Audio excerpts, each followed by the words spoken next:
ಮಧ್ಯಪ್ರದೇಶದ ಬಿಂಡ್ ಜಿಲ್ಲೆಯಲ್ಲಿ ಮತ್ತೊಂದು ದಲಿತ ದೌರ್ಜನ್ಯ ಪ್ರಕರಣ ಬೆಳಕಿಗೆ ಬಂದಿದೆ. ಹಿಂಸಾತ್ಮಕ ವ್ಯಕ್ತಿಗಳು ಆತನನ್ನ ಸರಪಳಿಗಳಿಂದ ಕಟ್ಟಿ ಥಳಿಸಿ ಮೂತ್ರ ಕುಡಿಯುವಂತೆ ಒತ್ತಾಯಿಸಿದ್ದಾರೆ.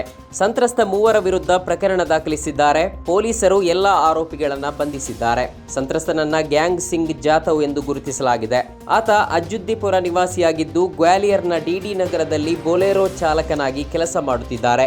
ಮೂವರು ಆರೋಪಿಗಳು ಆತನನ್ನ ಬೊಲೆರೋ ಓಡಿಸುವಂತೆ ಒತ್ತಾಯಿಸಿದ್ದಾರೆ. ಅದಕ್ಕೆ ನಿರಾಕರಿಸಿದಾಗ ಆತನನ್ನು ಥಳಿಸಲಾಗಿದೆ. ಅಯೋಧ್ಯೆ ದೀಪೋತ್ಸವದ ಕುರಿತು ಹೇಳಿಕೆ ನೀಡಿದ್ದ ಸಮಾಜವಾದಿ ಪಕ್ಷದ ಮುಖ್ಯಸ್ಥ ಅಖಿಲೇಶ್ ಯಾದವ್ ವಿರುದ್ಧ ಉತ್ತರ ಪ್ರದೇಶದ ಮುಖ್ಯಮಂತ್ರಿ ಆದಿತ್ಯನಾಥ್ ಮಂಗಳವಾರ ವಾಗ್ದಾಳಿ ನಡೆಸಿದ್ದಾರೆ. ಅಖಿಲೇಶ್ ಶ್ರೀರಾಮ ಹಾಗೂ ಶ್ರೀಕೃಷ್ಣ ದ್ರೋಹಿ ಎಂದು ದೂರಿದ್ದಾರೆ. ಕೇಂದ್ರ ಪ್ರವಾಸೋದ್ಯಮ ಮತ್ತು ಪೆಟ್ರೋಲಿಯಂ ಖಾತೆ ರಾಜ್ಯ ಸಚಿವ ಸುರೇಶ್ ಗೋಪಿ ವಿರುದ್ಧ ಅಸಮಾಧಾನ ವ್ಯಕ್ತಪಡಿಸಿ ಕೇರಳದ ತ್ರಿಶೂರ್ನಲ್ಲಿ ಬಿಜೆಪಿ ಕಾರ್ಯಕರ್ತರ ಗುಂಪೊಂದು ಪಕ್ಷ ತೊರೆದು ಕಾಂಗ್ರೆಸ್ ಸೇರಲು ನಿರ್ಧಾರ ಮಾಡಿದೆ ಎಂದು ವರದಿಯಾಗಿದೆ.